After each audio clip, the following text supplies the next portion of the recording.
Now, what was I saying? I just can't remember. It was probably something like, goodbye, see you next week. Yeah. Well, that was that, and here we are back now, and delighted to be so. I'm going to introduce our speaker and also give you, maybe I'll start with the list of things to remember, though you'll have to remember them longer if I do it this way. We encourage you to wear a mask. We don't require it, and then the library cannot require it. But if you have one and you're so inclined, we encourage you to. And I'm going to put one on too when I'm done here. Thank you in advance for your donations. They will go both to cover the cost of the refreshments and to the library for the Art Hyman Book Fund. If you will turn off your cell phones right now, or turn them on to quiet, or not bring it at all. Good. If you're wearing a T coil, time to turn it on. Sarah has suggested that we hold our questions until after break, and then that's going to be pretty much a give and take time. And I think Judy and I are going to be going up and down the aisles with the microphone. So if you'll hold your question until we can get the microphone in front of you, that will be great. That will benefit the people who are listening to this on tape later on. Now this microphone, we have lots of new equipment, by the way, so we're excited that all this is going to be improved since the last time you were here. And one thing I'm noticing is I don't have to have this microphone right up on my mouth like I had to before, which is good. But nonetheless, we'll stick it right in your face, and so speak loudly into it when you hear it. Now there's going to be a break time around 10:40. We're not going to hold Sarah to the minute, but go enjoy your break, and then when you hear the cowbell, react as a cow would, and come back so that we can continue timely with our discussion. I am delighted to introduce Sarah Purcell, who is the L.F. Parker Professor of History at Grinnell College. She's speaking to us today on how public spectacles of grief shaped public memory in the Civil War era. Sarah received her BA from Grinnell College and her PhD from Brown University. She began teaching at Grinnell in 2000. She is married to front row first fan Hugh Sheridan. They have a dog, Magic, and 2 grandkids, and they like to camp. Please welcome Sarah Purcell.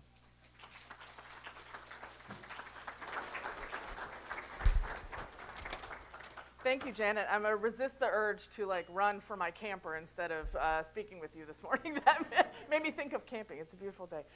So nice to be here with you all. I'm glad to have you here. I will say that my students have rarely ever complained that they cannot hear me, and yet we're in this new era of mask wearing, so that ups the ante. So just all you have to do is sort of wave at me if you're having trouble. Can everyone hear me fairly well? Okay, so no, Nancy, you cannot hear me, or it's kind of muffled. Well, all right, I will do my very level best to make sure. And you could always come forward, too, if it really gets bad. So don't hesitate to move up if you need to. But I will seek to project as much as possible. So yeah, let me know. I'm really, really happy to be here today. It's been some years since I've done a bucket class, maybe 10, 8, somewhere in that range. So even though I know there was a break for COVID precaution and necessity, I am still happy to return, and it's been a while since I was here, though I see lots of friendly faces who I am friends with out and about in the community in various ways. So it's great to be here. Glad to have you all here today. So I'm going to talk, as Janet said, about this topic, Spectacle of Grief, Public Funerals and Memory in the Civil War Era, which is the topic of my recent book, which came out this year from University of North Carolina Press. So the title of my talk is basically the title of the book. And yes, I am shamelessly self-promoting my book to all of you in this. But I know the library has it, so you can check it out if you wish to do that. So thank you, Monique, for that cross-pollination. Spectacle of Grief, Public Funerals and Memory in the Civil War Era. Maybe this is something that we can explore more in the Q&A, but I feel that I am granted a very big advantage in speaking to you today about the topic of public funerals, and especially large state funerals, because I don't have to stretch quite so hard to convince you, my audience, that this is important and that it really can be a very big spectacle when someone important dies and has a public funeral. Because, for instance, right, Queen Elizabeth II passed away last week. Her funeral will be in a few days' time. Just this morning, her casket moved through the streets of London for her to begin lying in state, and for people in the British public to be able to file past and see her casket. And so all of this spectacle that's going on in Great Britain this very week, and all the ways in which people interact with it, thinking about the current state of Great Britain and British politics and Scottish devolution and the meaning of the British Empire, former and current, that has been much in the news. And the Queen's death and her funeral celebration has been an opportunity for many people to reflect upon a lot of larger issues, remembering things that Queen Elizabeth did over her extraordinarily long reign. So when you turn on the news later and you see the coverage of the Queen's funeral, I want you to see that as of a piece with what we're going to talk about today. And in fact, there is a long Anglo-American tradition of this kind of funeral. The British version has some differences, so I could go into that if people are curious. I could say a little bit more about the royal funeral going on this week. And part of the point of American public funerals is that they were decidedly not royal, right? They were not for a monarch, but for other people who represented important aspects of the American polity. Maybe most notably presidents, but in my book, one of the features of the focus is it's not presidents that my book is about. So last time I was here, I talked about Abraham Lincoln's funeral, and part of the starting point for my writing this book is many people are familiar with Abraham Lincoln's funeral. He was assassinated, his body was embalmed, he was put on a train, his remains were venerated as the train wended its way from Washington, D.C. to Springfield, Illinois for his burial. It was a big deal with lots of public culture and remembrance. What many people don't know, and it also had a lot to do with the transition into the period of Reconstruction after the Civil War, and gave kind of an intervention into the politics of post-Civil War America. What not a lot of people have contemplated, either scholars or just generally people interested in history, is that a lot of other, or at least several other, major political and cultural and military figures also had funerals that were almost or maybe even bigger than Abraham Lincoln's, and his was not the only one that served that purpose.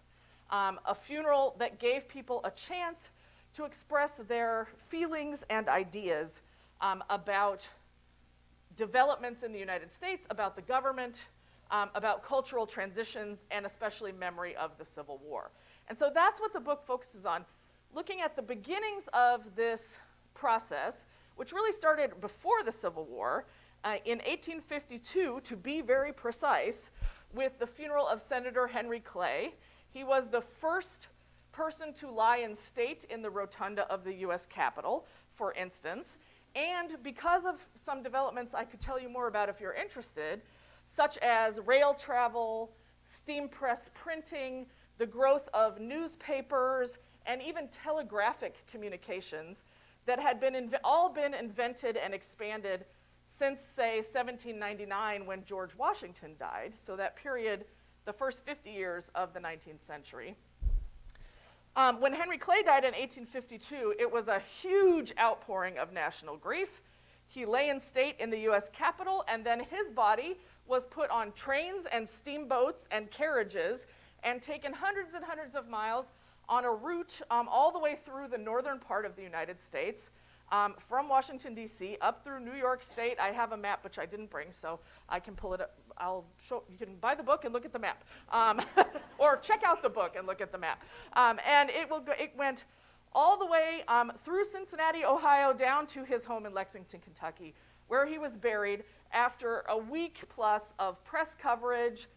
He had large celebrations in his honor in Philadelphia and Baltimore and Albany and New York City and Louisville, and so many stops along the way. Sounds a lot like Abraham Lincoln, right? But it's 1852, before it happened to Abraham Lincoln. And I argue in the first chapter of the book that Clay's funeral, one of the reasons it was so big is that popular culture, the media, the sort of apparatus of the United States allowed for that to happen in 1852, and it was a sort of explosive extension of the kinds of funeral rituals that they had had for George Washington and a few other figures earlier in revolutionary and kind of early national history. So it built on a previous tradition.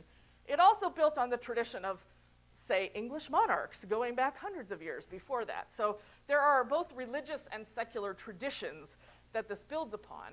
But the political situation in the 1850s, wherein the Union was being stressed, and there was a lot of political controversy over the issue of slavery and arguing about many, many political issues between the about to be newly created Republican Party, the death of the Whig Party, and the Democratic Party, and eventually the death of the Union.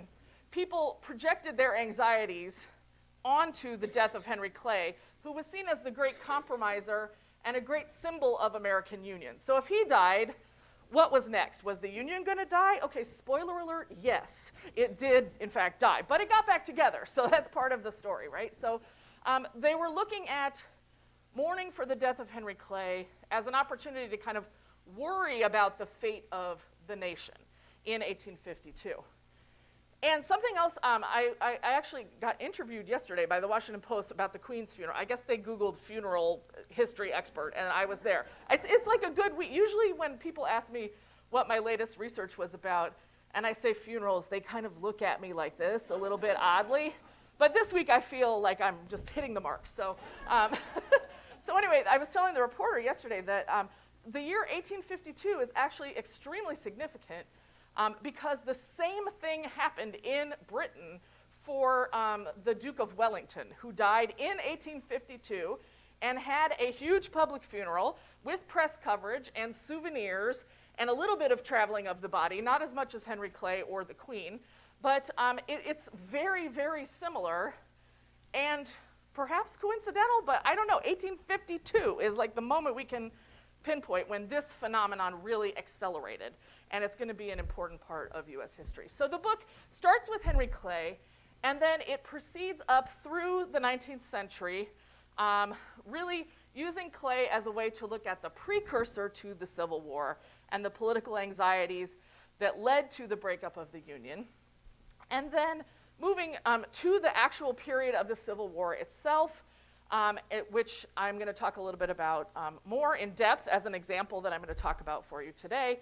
And then during which I look at the large spectacle public funerals of Colonel Elmer Ellsworth, who was one of the first Union officers to die in the Civil War, and Stonewall Jackson, Confederate officer, very important, right, Confederate commander, who died in 1863, was killed by what we would call friendly fire in the Civil War, and the large funerals for both of them.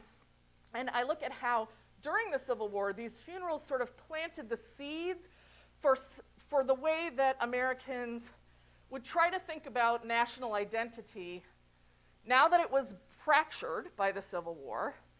Interestingly, and maybe not surprisingly, the Confederacy had a lot of national identity that was very related to U.S. national identity because they were, until recently, citizens of the United States, right? They were still part of the culture of the United States.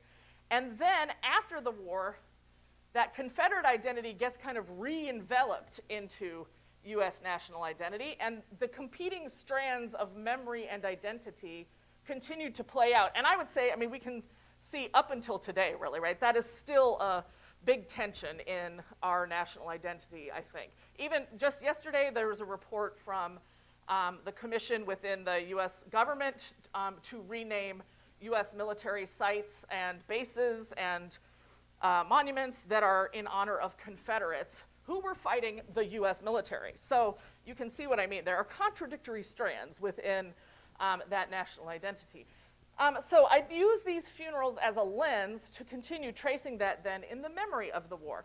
So after the war, the book continues, and I look at funerals of other figures like Robert E. Lee and Joseph Johnston, both Confederate military commanders, and then also at other kinds of figures like Senator Charles Sumner, who was a noted abolitionist and radical Republican senator, also was a very important funeral. He died in the 1870s.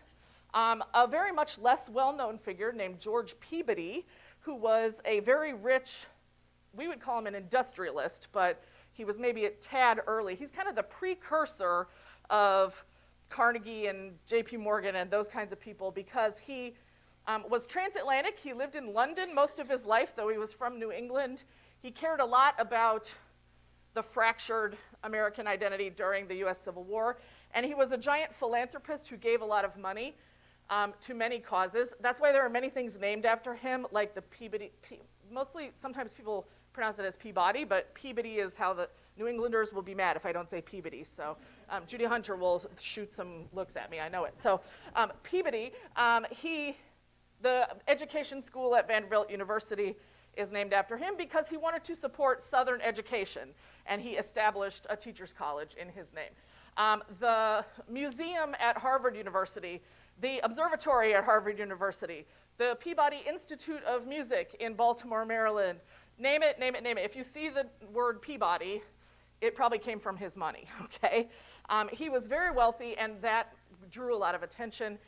He was also beloved of Queen Victoria. He also donated to a lot of charitable causes in England, including housing for the poor.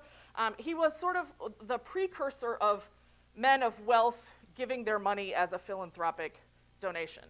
And the reason his funeral is important to the Civil War is it turned into, just after the Civil War, kind of a competition for who could give him the best funeral between the United States and Great Britain. Because he died in London, they buried him temporarily in Westminster Abbey and gave him a big funeral in Westminster Abbey. And basically the Americans were like, oh, no, no, no, we can't let that happen.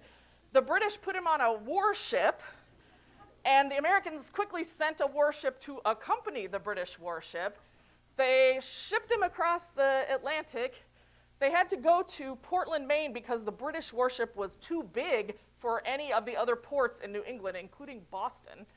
It was not deep enough to handle this massive warship. You can see a show of force.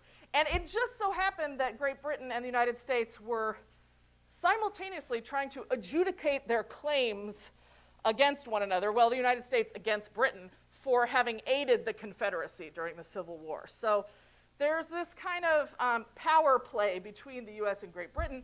Plus, Peabody was very well disposed towards former Confederates and towards Southerners. And he believed very strongly in forgiveness of the Confederacy.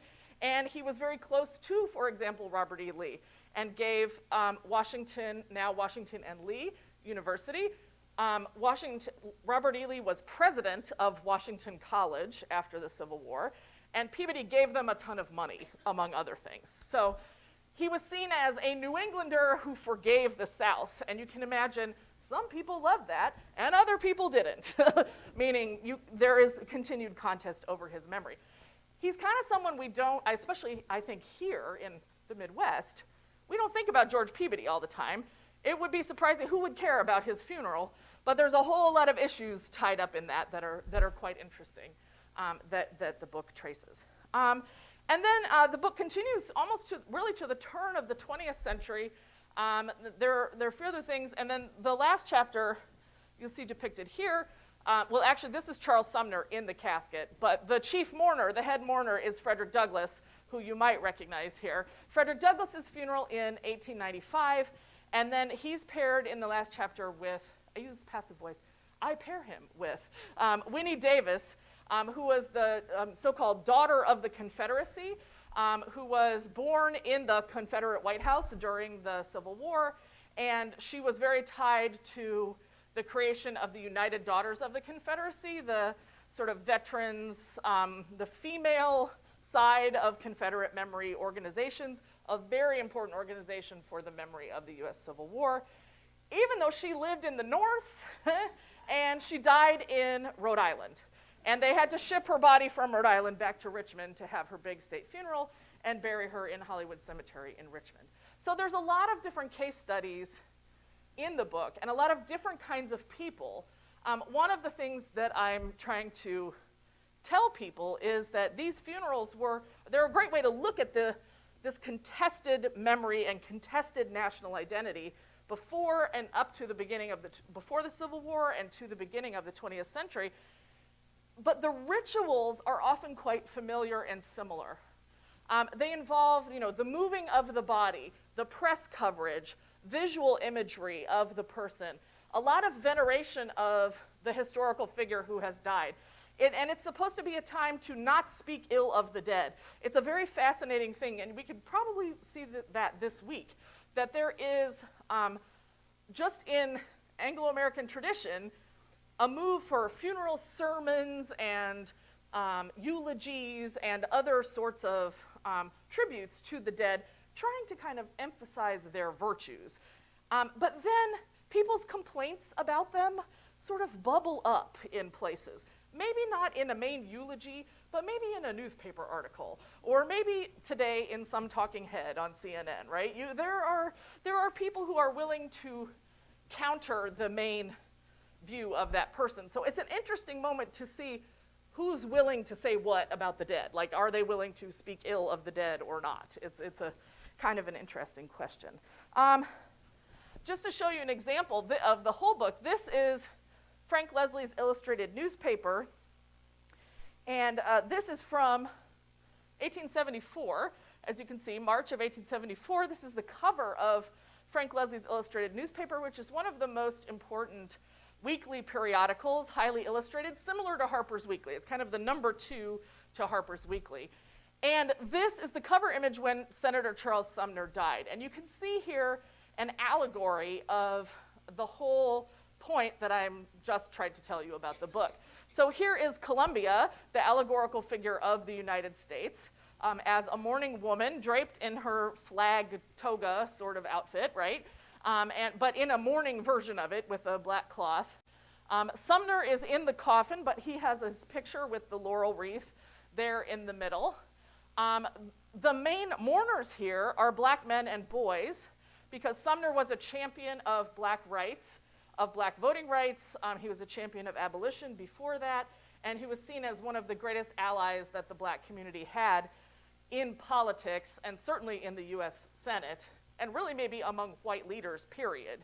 He was someone who that wasn't untroubled. If you read the chapter, he made some political missteps in the 1870s that caused some kerfluffle right before he died, but he still was seen as chiefly a symbol of black rights. And above that, you see this angel of equality, angel of fame, angel ready to welcome Charles Sumner. She's blessing the occasion anyway. And on her tablet, it says their tablet, it says equal rights to all. And so it's this angelic figure celebrating. And Columbia is also putting a laurel wreath, which is the traditional Roman symbol, not just the Grinnell College logo, but the traditional symbol of heroism and victory, used for victorious military officers, but also often as a kind of the victory is won, you've now passed to the heavenly realm, you're a heroic figure who has died. And so we see here exactly what I was saying, that the nation itself is mourning for Charles Sumner. The cartoon itself is a piece of mourning. It's a piece of visual culture, but it has a particular political twist. It's tied to the issue of black rights and these Now, it's interesting because inside, this picture actually comes from inside the same issue of the newspaper. So there are more pictorials of the funeral inside the newspaper. And here we see these are actual Douglas and other black political leaders and black men from Washington, D.C., who did in fact turn out to mourn Sumner at the U.S. Capitol. And so we have like the sort of real politics in the flesh mourning going on here, and here it's the symbolic representation of black rights around Sumner's funeral.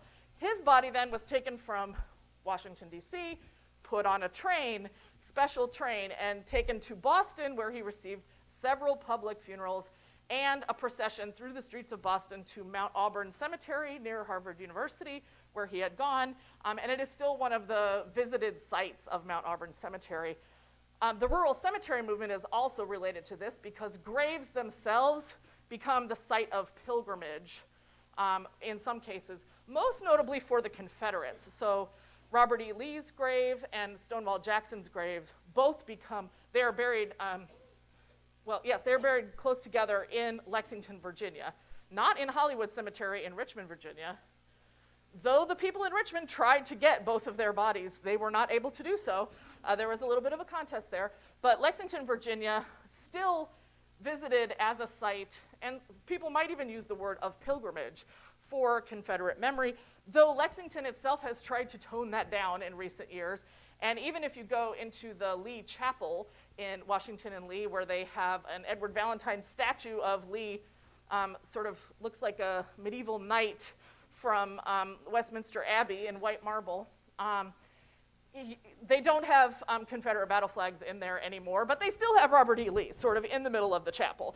And he's actually buried underneath the chapel.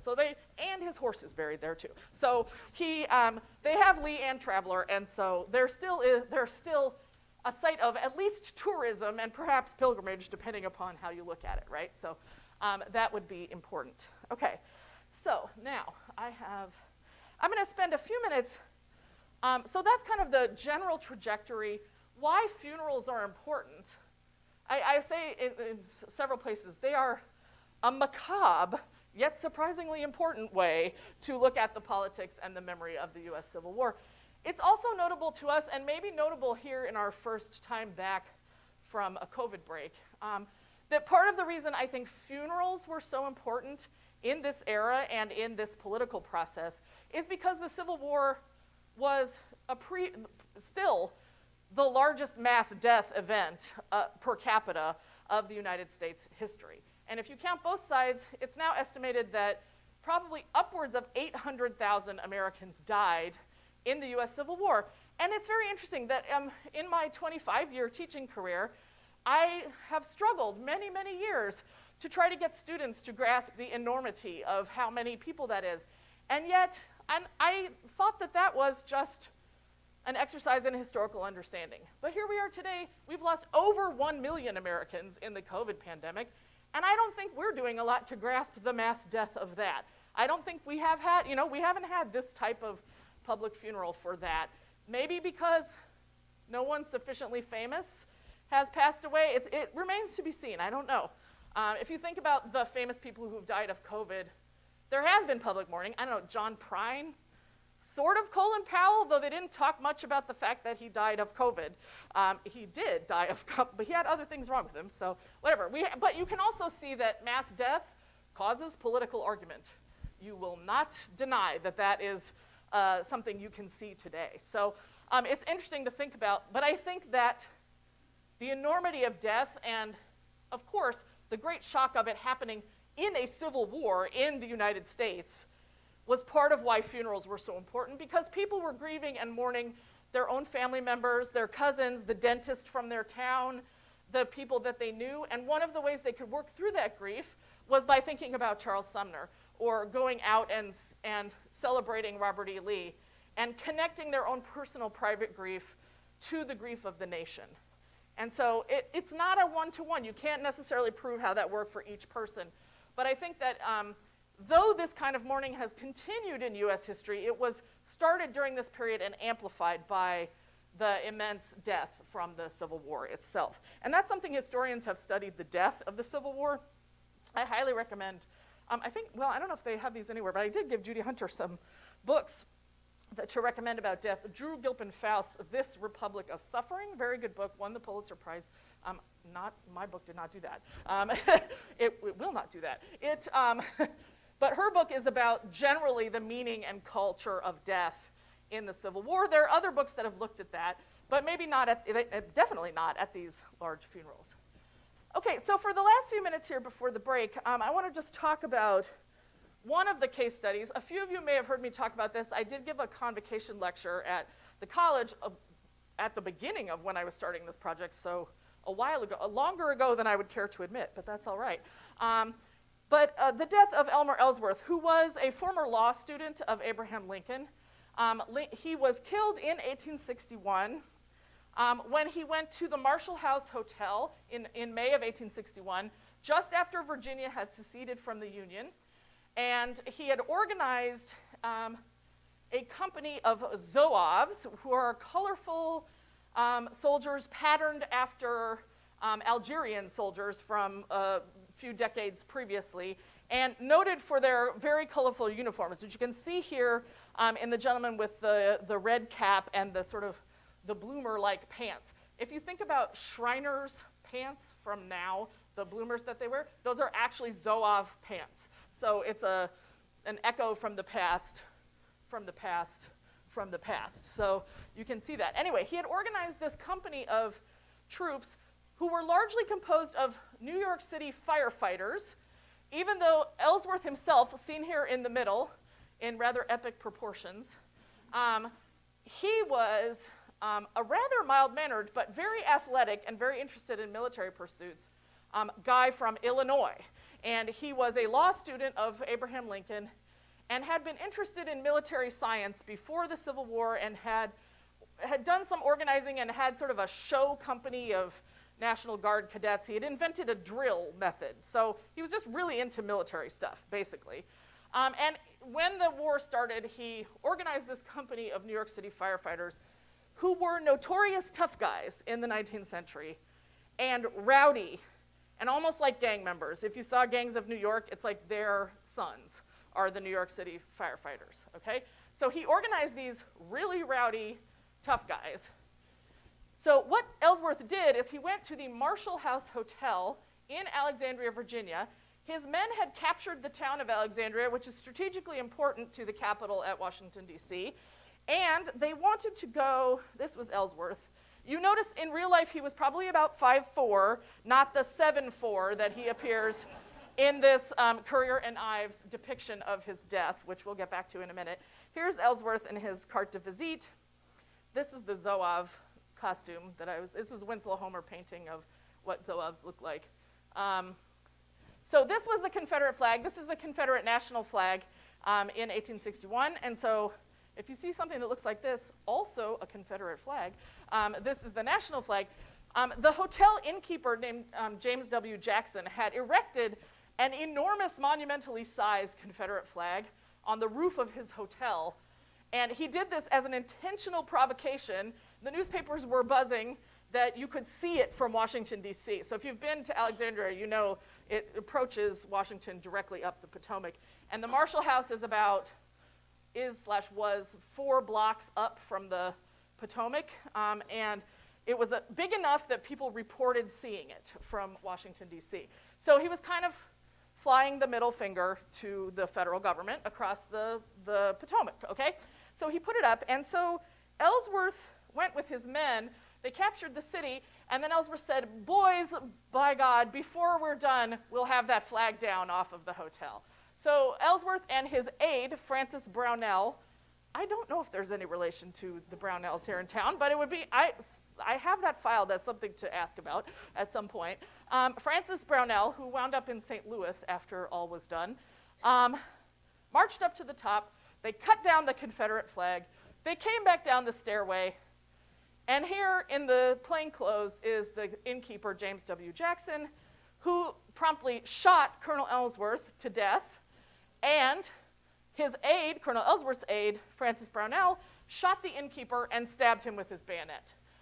And so at the end of the incident, the colonel was dead, the innkeeper was dead, and there was blood all over the Confederate flag. You can see Ellsworth's blood has been hand-colored by someone to drip down onto the Confederate flag. And this is what I mean about people really engaging with the material culture. You know, this is a Currier and Ives print. It's not that different than if you went to London today, you could buy a teacup commemorative of the Queen's funeral. This is buying your Currier and Ives lithograph to put up on your wall to remember Ellsworth. Very similar. It's a souvenir of someone's death, which seems weird, but then we're still doing it. If you're like, just don't question it, right? So anyway, Ellsworth went on to be given a state funeral in the White House. This is a little hard to see, but it's a pencil and chalk drawing of his state funeral in the White House. That's the East Room of the White House with this crystal chandelier. That's the preacher with his hands up. And there are crying cabinet officers and Mary Lincoln and the president. The president was reported in the press to be bereft and crying and unable to speak, overcome with emotion when he heard about Ellsworth's death. He was given this private/state funeral. I mean, you know, is it really a private funeral if it's in the White House and it's in the newspapers? It's a question, right? They hadn't really worked that all out yet. Brownell became a great figure of cultural interest, including selling images like this, carte de visite, and notice the crumpled Confederate flag at his feet upon which he is standing. It became an important aspect. And here is one of the maps from the book. Then Ellsworth was taken through the streets of Washington, D.C., where he was hailed by the public, and his body was put on a special train back to his hometown of Mechanicville, New York. Meanwhile, stopping for funerals in Baltimore, Philadelphia, New York, Troy, and Albany. He lay in repose in New York City. Thousands of people came out to see his body. People were writing back and forth to relatives about seeing Ellsworth's face. And so thousands of people mourned Ellsworth, and thousands of newspaper articles praised his name, interpreted what was happening, reported upon where the train was that day, what was happening, where was Ellsworth, what was going on. So even if you couldn't see the body, you could read about it.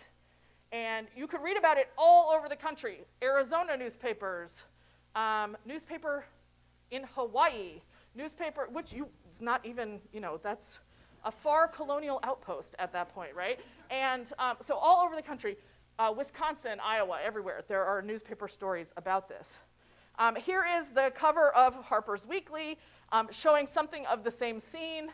Ellsworth doesn't look quite as massive as he's being shot here on the cover. That's the Marshall House with the flag flying, you can see at the top, to show you what it looks like. Visual depictions of Ellsworth, his portrait is reproduced over and over again. People can buy, you know, if you don't like the Currier and Ives version, maybe you don't want the bloody, gory stuff on your wall, you can get this rather more heroic-looking portrait.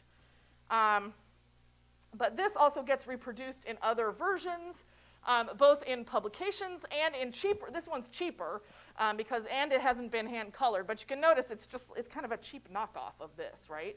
So there's the cheap version if you can't really afford the expensive version. His image is used on other kinds of collectible souvenirs. One of the biggest forms in the Civil War is what's now called covers, but they're envelopes with decoration on them.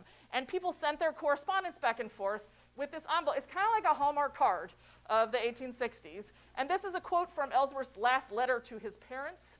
And you can see he's depicted with a star and with the US flags. Here we have a Zouave saying, "Our flag, our country." Often it was kind of fused with a little bit of shades from the Mexican War. The slogan, "Remember Ellsworth," becomes very important. Oh, you see that here. "To Richmond, remember Ellsworth." And so this is the other thing that happens. Ellsworth's martyrdom, as he gets written about. Now, they don't talk too much about the fact that he was in a private hotel and he marched up to the top and he cut down. He's still martyred. He's martyred for the Union cause. We could talk about what that is. Remember Ellsworth, enlist in the Union Army, and march to Richmond. He's then used at the mourning for Ellsworth, his funeral, all of this effusion of print and public culture becomes a way for people to solidify their attachment to the Union cause which is in this version not about slavery, or it just is about the Union, really, kind of as Lincoln posed it at the beginning of the war. That's different than what caused the war, but what they talked about as the so-called, the cause that they were fighting for, not the actual issues of the war. That changed over time. You'll see here, it brought men sheet music. You could play the Colonel Ellsworth funeral march in your parlor here in Iowa, and think about that.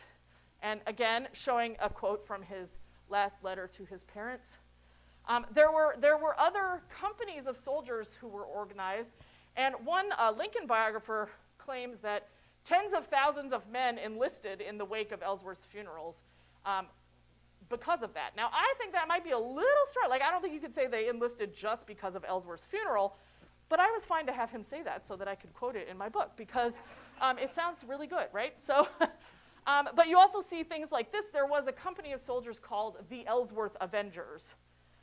The idea is to avenge Ellsworth. There are tons of newspaper articles and editorials about that. One newspaper in Madison, Wisconsin, swearing, "Vengeance, vengeance will be our watchword." And so it's a way to rile people up against the Confederacy, and very, very symbolic.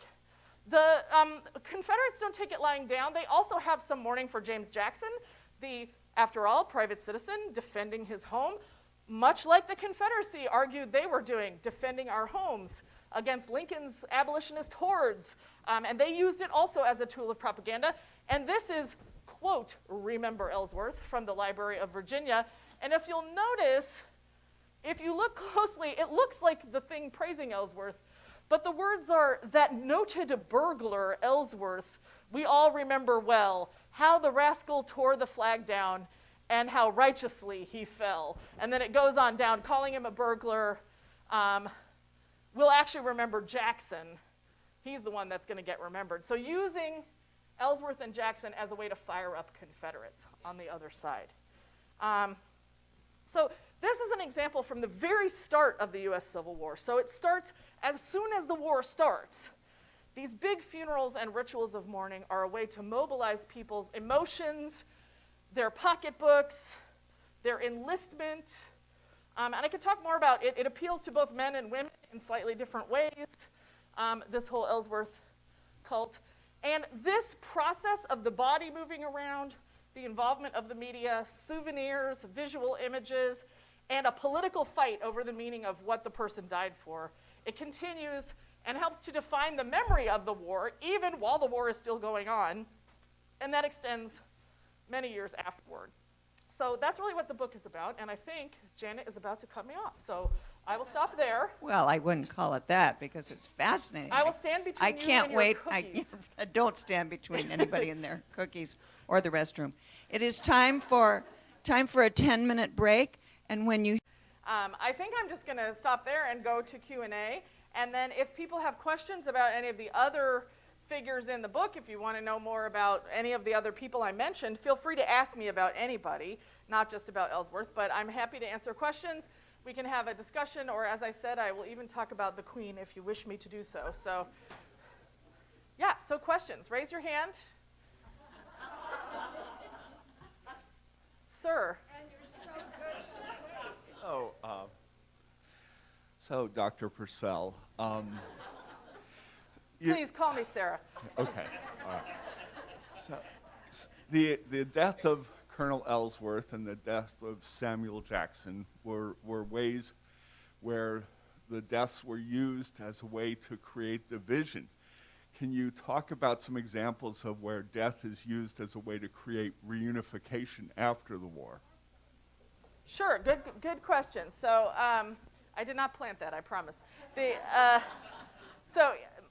My lovely husband asked about that Ellsworth and Jackson, James Jackson, not Samuel Jackson, but James Jackson, that this was an example of where death created disunion and had a lot to do with the disunion of the Civil War. And could I talk about an example where someone's funeral and death helped to create reunification after the war? And yes, there are examples of that. He did read the book because I sort of suggested he should, so it's good that he has read those later chapters.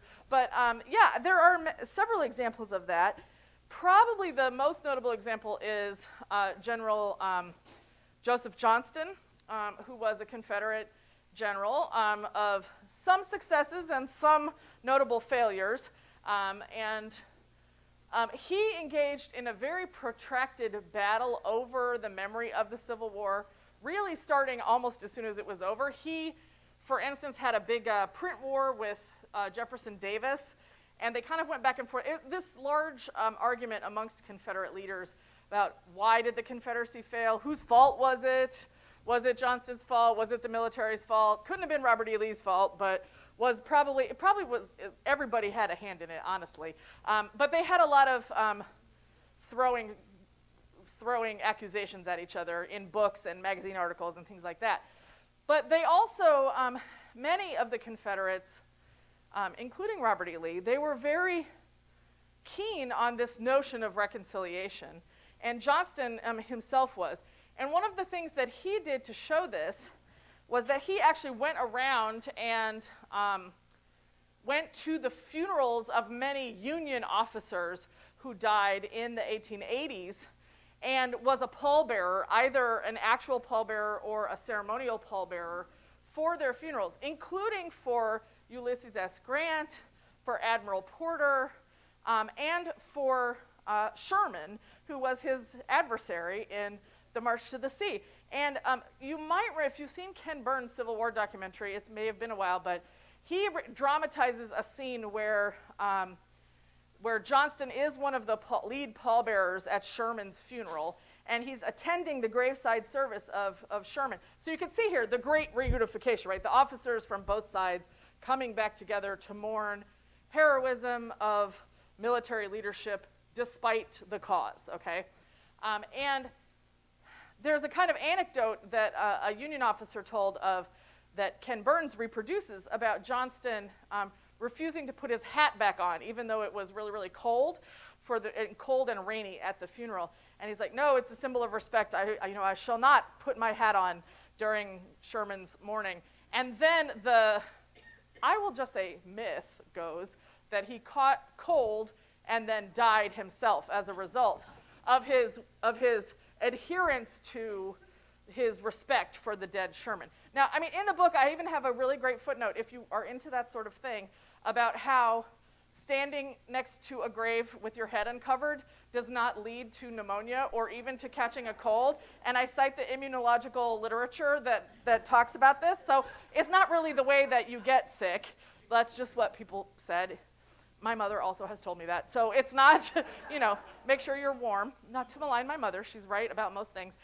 Anyway, so that he even caught his own death. And then for his own death, sort of ironically, he tried to stipulate that he not be given much of a public funeral because he knew it would be a big Confederate celebration. And in fact, simultaneous to his pageantry of reconciliation in the other funerals for Union officers, he also was a big promoter of the lost cause of the Confederacy, and he unveiled a lot of Confederate statues, including the Robert E. Lee Memorial that, until very recently, was on Monument Avenue in Richmond, Virginia, et cetera, et cetera. So he was a big promoter of Confederate memory, but he also did all these things to promote this image of reconciliation. So that is one of the biggest examples. Now, his fellow Confederate veterans did not really listen to him, and they tried to give him a funeral anyway, even though he didn't want it. And they did stuff like show up at the train depot where his body was quietly being transferred between cars and stand at attention in the train depot. And then they had a big celebration in his honor right after he was buried, and started to publish a lot. So they kind of did this sort of thing despite his wishes that we would bury the enmity of the past. But part of what that dramatizes is that notion of reunification after the Civil War.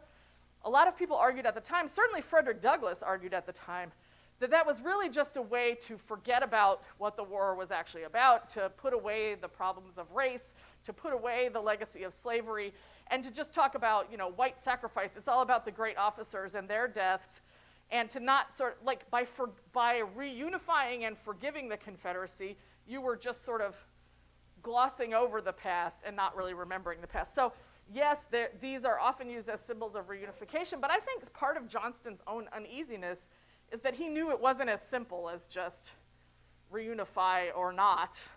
Many of the problems continued even after they did that. So yes, sometimes mourning could be used as a symbol of reunification, but even that was not uncontested. So, yeah.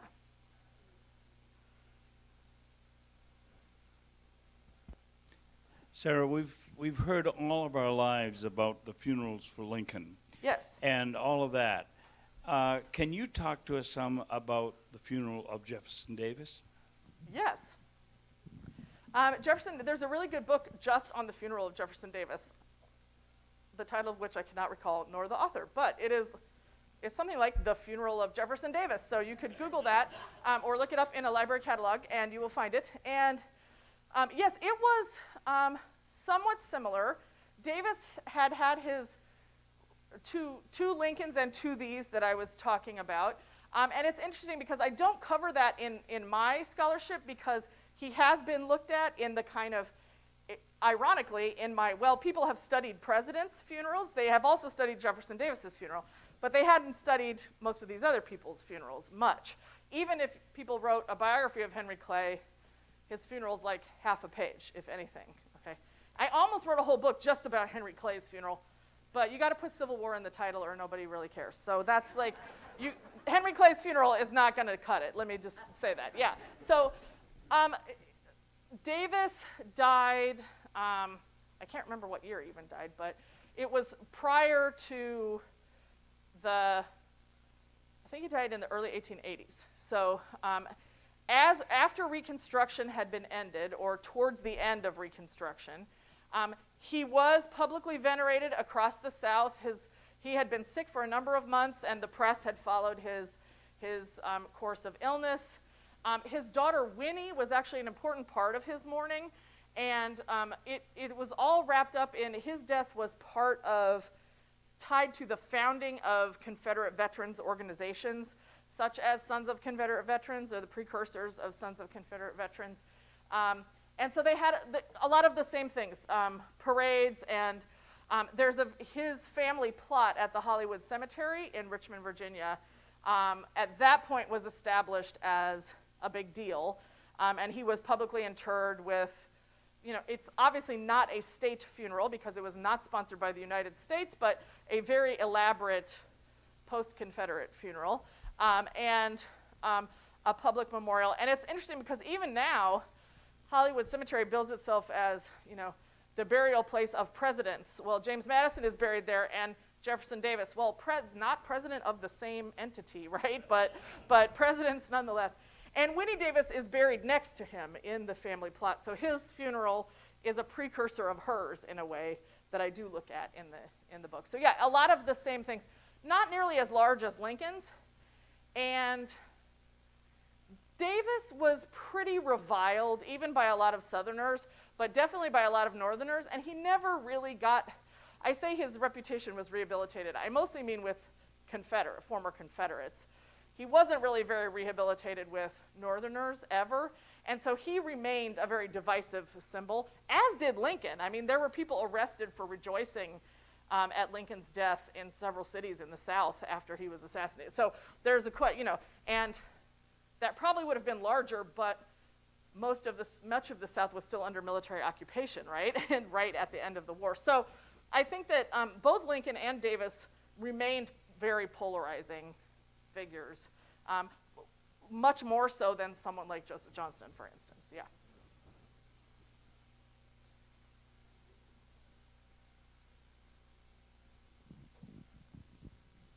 As a researcher myself on a different subject, I learned that every piece of research that's interesting has an origin somewhere.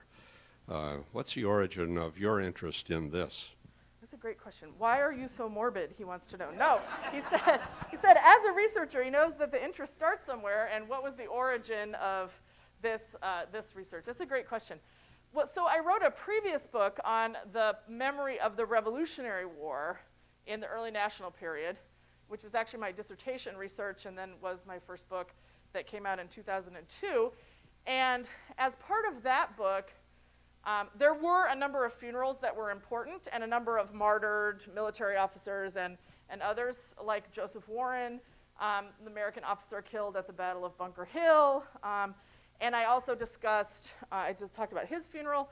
I discussed George Washington's funeral celebrations as an aspect of memory of the Revolutionary War in the early national period. And I grew an argument and a set of research about the way that that kind of ritual contributed to national identity. That was basically the argument of that book. So it really started in other research. It's maybe kind of a boring answer. But then when I started teaching, I teach a lot about the US Civil War. I have for my whole teaching career, 25 years thus far. And I started to see more and more resonance. I started to do more research. My research shifted a little bit to look at this later period. I saw so many ways that these themes resonated with themes from the early years, the post-revolutionary period. The nation was created, then the nation fell apart. I became interested, well, okay, how does it get reconfigured and put back together, and what are the contests? And I think I was sensitized to see the funerals as something that could be important. And I had taught about Lincoln's funeral for a number of years. And I kind of got interested in that, and I just looked into, well, how could I look at this set of questions? There are also, historians of the Revolution and historians of the US Civil War, it seems odd maybe to just readers or people, history enthusiasts, they're kind of miles apart and they don't necessarily talk to each other that much.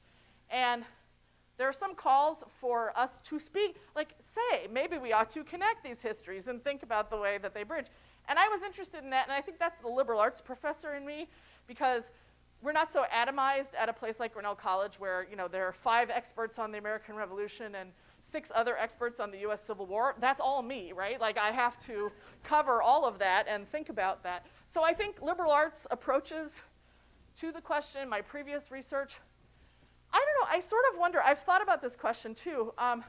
My mother, who unfortunately couldn't be here today, but she does live here in Grinnell, she is a retired Episcopal priest, and she became a priest when I was young. She started seminary when I was 10.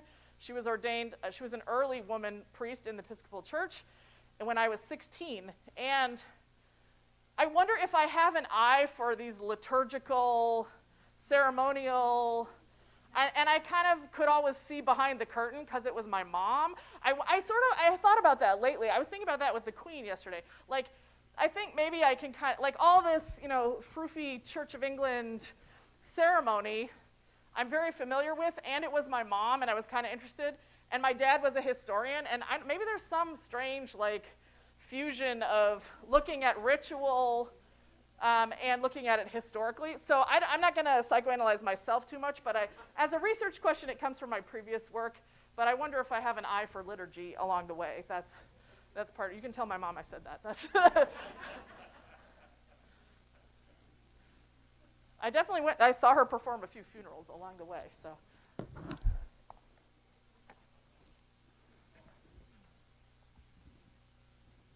Thank you, Sarah. It's a fascinating study.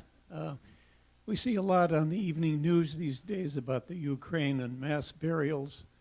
And I'm wondering about the rank and file. We visited a site in Tennessee at one point, and from what I remember of it, they were just point blank, huge, huge casualties in rural locations where burial was necessary, but a very, very difficult thing. I'm kind of wondering what, if any, rituals exist for the rank and file in such horrific wars.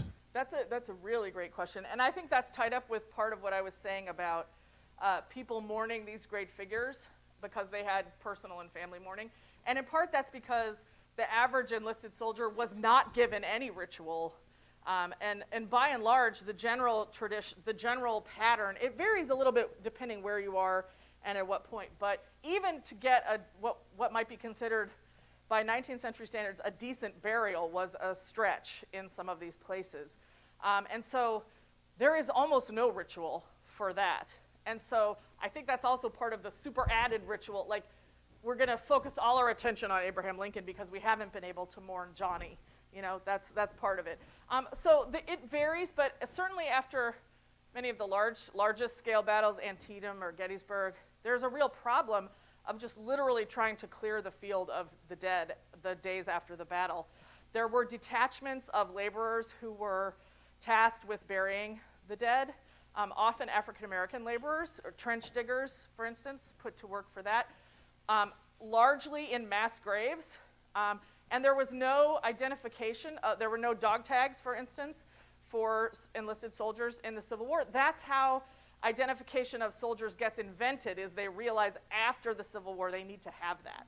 And also, if you're familiar with European history, a lot of the arguments about dealing with mass scale of dead that historians have made about World War I, the way that changed Europe in terms of memorialization, keeping track of, you know, the unknown soldier, that whole thing, it happened after the Civil War in the United States in similar patterns. So the invention of dog tags. So officers were often kept out, given a little bit more. Their bodies could be claimed. Some enlisted men managed to be kept out. Families were always very keen to try to repatriate the bodies of their loved ones. And there is kind of an industry of people who, a sort of nascent funerary industry that goes alongside in many places. So there's a growth, for instance, of professional embalming. This is when embalming is widely popularized, in part because people wanted to preserve the remains of their loved ones and have them shipped home on trains. There are also some dead enlisted soldiers were put on ice and shipped home on trains, that sort of thing. But it was very difficult to arrange that. You had to have money, you had to have someone on the spot, you had to have that happen.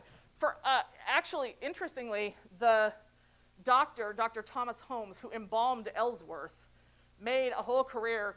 He advertised, you know, the doctor who embalmed Ellsworth, and then he embalmed a lot of other soldiers during the war. So that is the exception. The general rule is more mass burial, often in unmarked graves. Now, after the war, there is a massive effort by the federal government to relocate the remains of Union soldiers, not of Confederate soldiers, of Union soldiers, and relocate them in what becomes then immediately the National Cemetery system. That's why the Gettysburg National Cemetery, that's what the Gettysburg Address was for. It happened at the dedication of the Gettysburg Cemetery, which was in November of the year of the Battle of Gettysburg, so only a few months later. And they were already starting to identify and repatriate. And for instance, one of the things Clara Barton was very famous for was trying to help families locate the remains of their loved ones. Not everyone was ever located, and there are plenty of places where there are still mass graves. And now that would be considered a violation of the Geneva Conventions. But in part, that's where the Geneva Conventions came from, is from the treatment between the 1860s and the 19-teens of mass death as part of war. So yeah, not much of a thing. The Confederates then had some efforts of their own to also try to do the same thing, and they have not national cemeteries, but Hollywood Cemetery, I've already mentioned, Blandford Cemetery in Virginia. There are a number of other places. Blandford Cemetery has 30,000 Confederate remains buried. Hollywood has tens of thousands, I'm not sure quite how many. So there are some similar Confederate cemeteries around various, I think most states in the former Confederacy have them.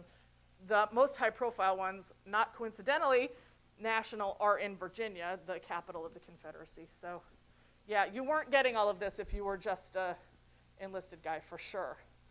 Yeah.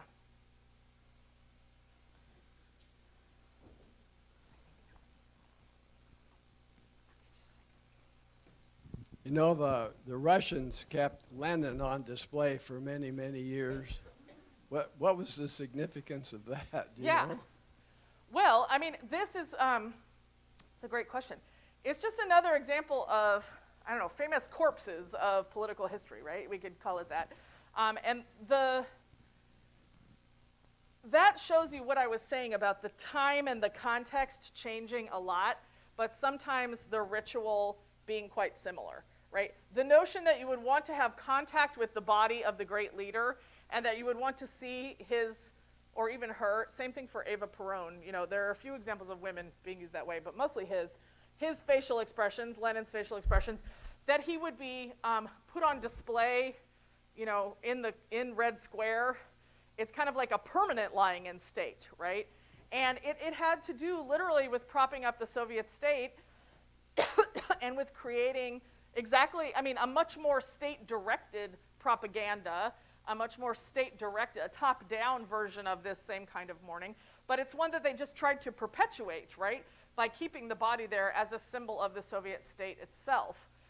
And so the notion that a leader's body, as it is preserved, might have some way to connect people to the government and to the state and emotionally connect them to the project of the government is what's going on there. But of course, it has a very different specific meaning in Soviet history, and I am not an expert in that, but so I can't tell you exactly what was going on with that. But it's the same kind of process, much more state-directed, and it's about state power in that case. My stories have aspects of state power, and like I said, if you're having a funeral in the East Room of the White House, state power is certainly at play, but it's not, he wasn't permanently displayed in the East Room of the White House, right? So there are some differences, but I think it has to do with the power of a body and physical remains to function as a symbol of the state and its power.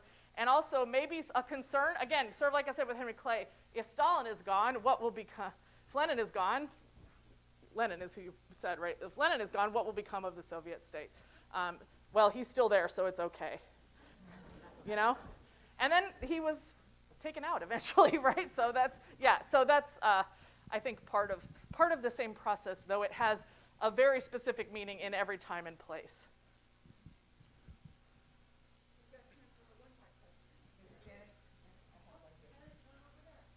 I can be quick. We could do two. Okay. Ulysses S. Grant is a character from war and post Civil War who carries a very mixed bag. And I would like you to talk about what happened in terms of his funeral and what impact that had on the nation at that point. Yeah, so he had a very large funeral as well, which I also don't make. He comes up in the chapter on Joseph Johnston because Johnston was one of his pallbearers, so I talk about it in that context. Grant, of course, was controversial and hated by former Confederates, and then not the best of presidents, and tied up with corruption, and at least was a symbol of that, whether he was personally responsible for it, et cetera, right? All of the things. His presidency clouded his reputation as a great military leader, his presidencies, and the kind of breakup of the Republican Party, the threatened breakup in the 1872 presidential election was definitely an issue. His funeral did do a lot to, again, repair that, in part because there was also a lot of public pity for his cancer, and he was trying to finish his memoirs, as he was declining, and his funeral was very large, hundreds of thousands of people, and the establishment of his public tomb and memorial in New York City, right? Who's buried in Grant's tomb, right? That was a very big ceremony in having it in New York City, and they had former Confederates who played a large role, including Joseph Johnston. So there is a kind of festival of reconciliation, but I think tied to what I said to Hugh's question, it is also that reconciliation and kind of sweeping away Reconstruction. One of the things Grant's first presidency did was really use the might of the federal government to try to enforce Reconstruction policies, like getting rid of the Ku Klux Klan, for instance. And unfortunately, with his death comes the taming also of that federal power. And so I think it's that reconciliation that's like, well, brush it off, we're past all of that, we've solved those issues. But, ask these black men, no, they hadn't, right? So that's sort of part of I think that's really it's a long story made very, very short. There are also there is a very good book on Grant's memory that has a lot about his funeral too that is good. One more, I'll be fast. Were there different kinds of music at these funerals? What would be some examples? Yeah, so there are There's definitely music at the funerals. There are a lot of sort of often related to the church service. Sometimes there's a church service or a burial service. But as you can tell, I interpret funeral rather expansively, like it's the whole parade and the.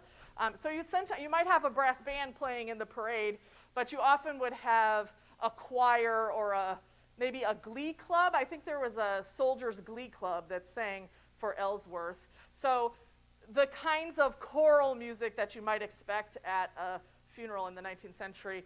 Sumner's funeral in Boston, a number of noted church choirs from Boston. They kind of made a super choir. They united and made a choir from more than one parish to have at his funeral. So church choirs are part of it. But then there's the extension of that music. I showed you the sheet music for Ellsworth. That's true for many other. There is Frederick Douglass sheet music. There's Robert E. Lee sheet music. And sheet music was one of the most popular forms of popular culture in the mid to late 19th century. And it's, again, a way to bring all this stuff into your parlor. You can stick the sheet music on your piano in your nice middle-class home, and there you have the visual, but then you can play the song, and you can sing along to the funeral march. And then also church bells. There will be a lot of sound associated. The firing of musket salutes, gun salutes, firing of cannons, lots of noise for sure going on. And music would have been a big part of that, but you could also have the version tamed for your home, and that sheet music was a way to do that. And I'm going to stop because Janet will put me out to pasture. Thank you. Janet's standing up. Wow, let's give it up for Sarah. Thank you.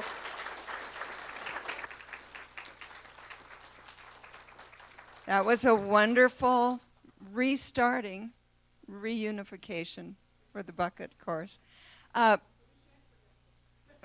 No, we shan't forget COVID.